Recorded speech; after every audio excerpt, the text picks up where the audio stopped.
Hello guys and gals, me Mutahar, and today I'm actually breaking the law. I'm turning my computer into an illegal computer if you live in California, or I guess today, Brazil. Now for anybody that doesn't know, ladies and gentlemen, today we're starting off pretty strong. Do you like playing games from Rockstar? Well, it turns out if you buy anything on the Rockstar launcher, everyone's good except for the Brazilians. Why? Because apparently in Brazil, according to the digital ECA, which is the Digital Statute of Child and Adolescence, Rockstar games can no longer be purchasable from the launcher or the game store for people in Brazil as of March 16th. Now you might be like, whoa, wait a minute, whoa, can people in Brazil still buy Grand Theft Auto 5 for the millionth time? Can they still buy Red Dead Redemption? Can they still buy the defective edition of GTA 3, Vice City, and San Andreas? Yeah, sure, they can. If they go to the PlayStation Store, the Microsoft Store, the Steam Store, or the Epic Games Store. Now, provided these guys don't decide to fold like Rockstar, well, this is an example of something that I consider to be a bad case of what happens when you start bringing in all these crazy laws around us. Now, before we go into it, I know people are like, Muta, you're being overly negative. You gotta stop dooming. You know, the thing about it is, I'm not being a doomer. I'm actually gonna show you how to bypass some of these shitty laws and actually get back, your freedom to actually download and run whatever the fuck you want. So again, I could just end the video off and say this sucks. Woe is me, the world is scary. But no, I think there's a way that you all can fight back, and I'm going to show you how to do it, okay? And the reality of it is, the reason I'm focusing on this stuff so much and so forth, especially for the last couple months, is because honestly, I think if you just kind of stick your head in the sand and forget the world has some of this stuff around it, it's going to be a point where it's just too late. It's kind of looking at computers, right? Like, I love talking about computers, but, if in the future, if it turns out that purchasing computers becomes so costly and prohibitive for the wealthy people, then I'm going to look back at a time like this and think, damn, we probably could have raised more awareness or probably found a way to fuck the system over and make sure that it implodes on itself. But if we just choose to bury our heads in the sand, I don't think that's necessarily the greatest avenue to go down. But anyways, ladies and gentlemen, if you're living in places like Brazil, for instance, and you want to get access to the Rockstar launcher because maybe they're selling Grand Theft Auto slightly cheaper than Steam or Epic or whatever, well, may I introduce you to a product known as Mulvad VPN. Go over here, get started by simply registering an account number. No, you don't need to give them any of your actual personal information. In fact, they don't want it, okay? You save this number, you log in, and you can pay them via cryptocurrency. You can even get some of the old snail mail and send them actual bucks in the mail, which is probably honestly the most anonymous way to do this shit, and get yourself an access to at least a month of their service and use it to access parts or services that you normally couldn't in your neck of the woods. When I look at things like Linux, for instance, this is the wildest shit that I've ever seen. So this is a project known as Arch Linux 32, very different from actual Arch Linux. So if you reach Arch Linux's website, this is the official project for one of the most, I guess you could say, elitist distros, actually a really great Linux distribution. Unfortunately, a whole bunch of Redditors use this as prime example to prove how Linux capable they are. But anyways, Arch Linux 32 is a distribution for old CPUs, like 32-bit CPUs. Something that probably is used in places where people don't have access to the latest and greatest computers. A lot of old systems that you have, the crap top that I started this channel on was a 32-bit CPU laptop.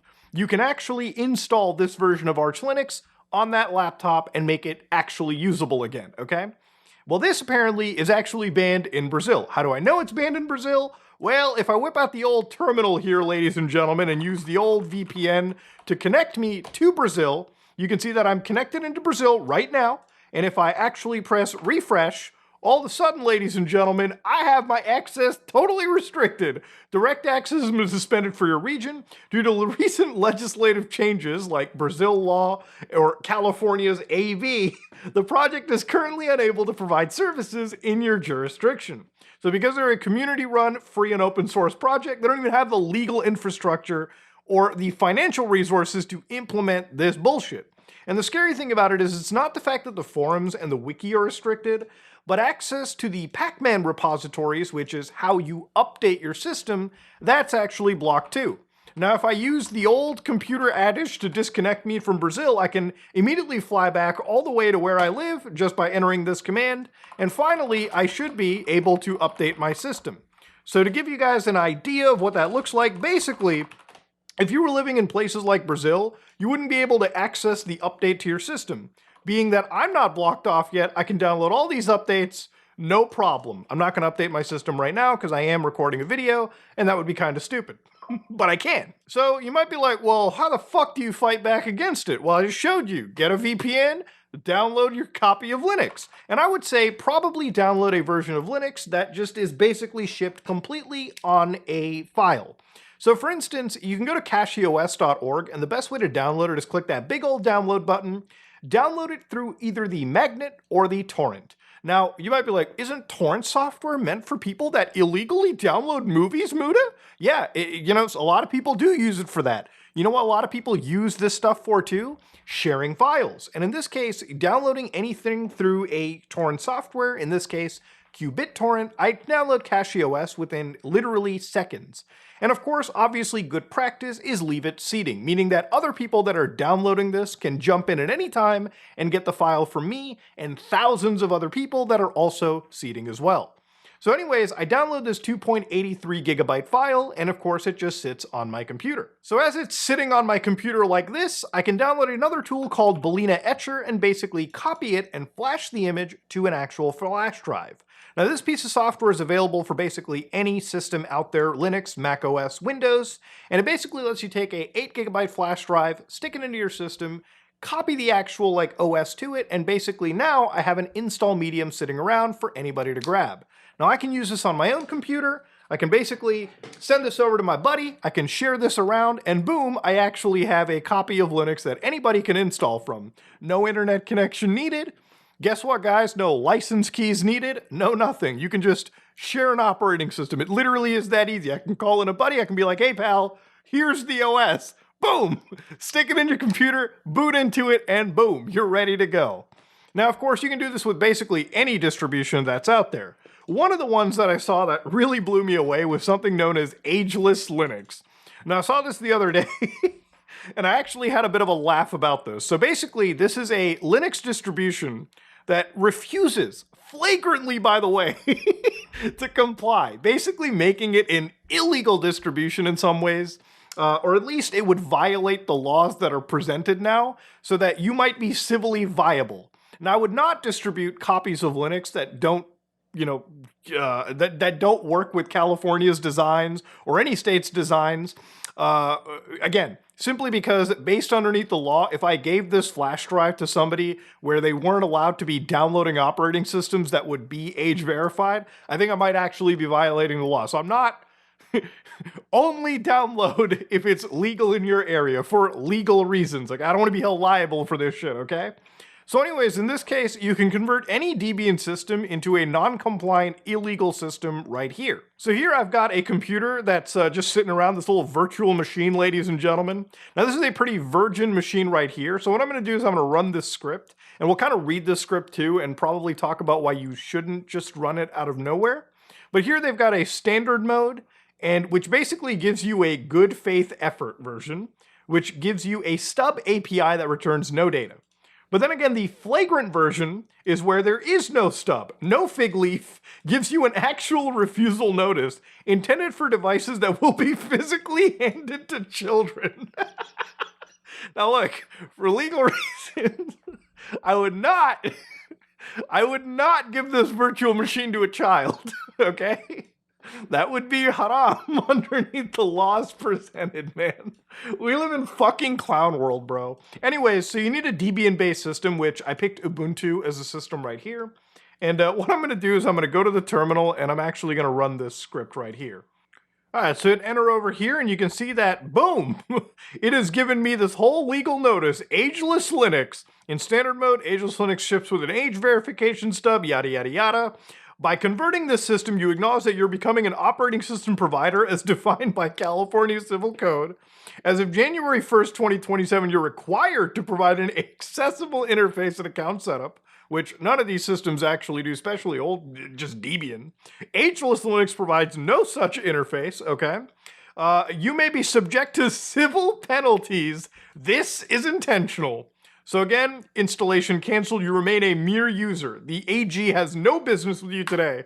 All right, well, I am not going to do this. I'm going to run this bitch entirely in sudo, okay? So you can see right over here that I actually ran it on both systems, both modes, and you can see that it wrote an OS release, an LSB release, a compliance text, and installed no API provided by its design. So literally a fucking full-on refusal. Now my computer is an operating system provider as defined by California Civil Code 1798-500, and I am now flagrantly non-compliant. No verification API, no H collection, no mechanism for any developer to request or receive a bracket signal from this device. The system is ready to be handed to a child. God damn, dude. And you can see that literally, like, what this does is it invites the actual, Californian, like, AG to fuck with you. Basically, it brings out the exact statutes, refuses them outright, even says for every bracket we refuse to ask. Oh man, this is crazy. The owner of this system invites the California Attorney General to enforce the Digital Age Assurance Act against this device. God damn. Now, obviously, for legal reasons, I think I have to tell you guys, do not absolutely do this, okay? Especially if you're I don't invite you to tango with any attorney general. I don't think they're gonna do it, but I mean, this basically gives them carte blanche access to come here and fuck with me. So again, it says that when it writes the OS release, it even tells you this is Ageless Linux, timeless. So cute. Refusal, flagrantly non-compliant. And now it's funny about it when you go to Ageless Linux, and just to end it off, obviously they want to continue this whole project where they want to install it by default, or at least give you a full Debian installation that you can install via net install over here. So it would come with basically Debian with all of this extra resistance applied to it. They also want to release something for the Milk 5 Duo S, which according to the actual individuals behind it, you can put together a computer for around $18 at the highest end, $6 at the cheapest by using a Milk 5 Duo, 512 megabytes of memory. This is actually what the device is. It's a ARM-based computer. Literally, you can purchase this. You can put a small, like, $3 screen on top of it for literally, again, just the price of $18. Install Linux and make it ageless, and then of course hand it to a child. And now the reason why they want to hand it less to a child, and again, it's not to just disrespect, the law, which I think you should. The reality of it is that as children, one of the most important things is letting them get access to, again, things like Linux or programming tools or whatever. For a lot of people who do this for a living now, right? Like a lot of people who work in these fields, they probably started off when they were children. They probably fucked with Linux at some point when they were children. I know that for me, one of the first distributions I ever played with was Ubuntu, was Debian, was a lot of these things back in the day. I downloaded it off of like videos and people talking about it online.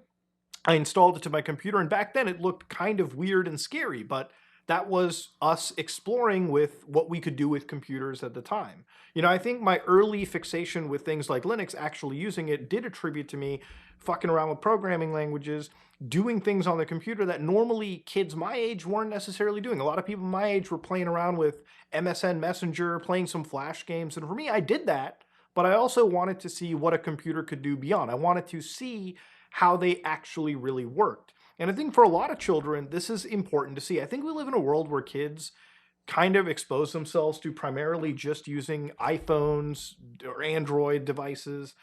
Even the computers they get their hands on are usually so fucking locked down in comparison to the computers that we grew up with. Things like, Chromebooks, for instance, where, again, the concept of having a computer where the BIOS is always accessible, the ability to flash different operating systems, firmwares is not there. It was easy to break a computer back in the day. It's not as easy to do it now because everything is so fucking locked down. But I think for kids, it's not a good thing. Look, I get it. Protecting children from adult content is totally great and valid. But I think we're at a point where when you start seeing things like Linux distributions stop servicing and releasing in certain areas, like California is not a small state. huge stake. And you think about it, right? Like, you want to grow up in a place where you don't have the freedom to download something like an operating system if it doesn't fit some stupid, politician's worldview or limited worldview of how this shit operates. It's something to think about. Now, the other thing is, obviously, for me, like, I started talking about things like SearXNG when I started this video off. And to give you sort of an idea too, I think we're at a point where for people, the only way to necessarily fight back is to also learn about things like self-hosting. Now, for anybody that doesn't know, you can get access to things like CachyOS that I showed you. And underneath CachyOS, you can install Docker to CachyOS. Docker allows you to run containers that you can actually run, big projects underneath and match their dependencies. So for instance, if you are on something like CachyOS, you can install things like Docker using these commands like sudo pacman s docker. You can start those services, add your account to the actual, Docker list, restart your computer, and as long as you can run Docker hello world and everything comes out green, you can then install projects like SearXNG. So I talked about SearXNG in the past, but it's super easy to install. You can go to the installation container on their main website, and over here, as long as you have Docker functioning, which is super easy to get going, you can download the latest SearXNG container. You can create a directory for your configuration files. You can then run the actual container, and provided you go to your actual configuration files, so the folder that you made, SearXNG, you can go to things like config, go to the settings.yaml, and you can open this up, scroll all the way down, and add things like various formats. So over here, it would start off with just HTML, but I actually added JSON. And the reason I added JSON was that if I go to SearXNG, and for me, it's as easy as going to localhost :888, you can actually go to this browser and you can type in things like Ageless Linux. And as long as you hit enter, one thing that you'll absolutely be glad to see is the search time is maybe not as fast as something like Google or Bing or some of the big search engines. But one thing that's beautiful here is there's not a lot of, believe it or not, advertisements being thrown at me. What I search for is actually what I get. So the first result is probably the most valid result that I needed. And again, there's actually paid for companies. Like, somebody was showing me this company called Kagi, which you can pay money for a search engine that gives you actual search. But I was like, why do we live in a world where we have to keep paying for services to do stuff for us? Again, a SearXNG container costs you nothing.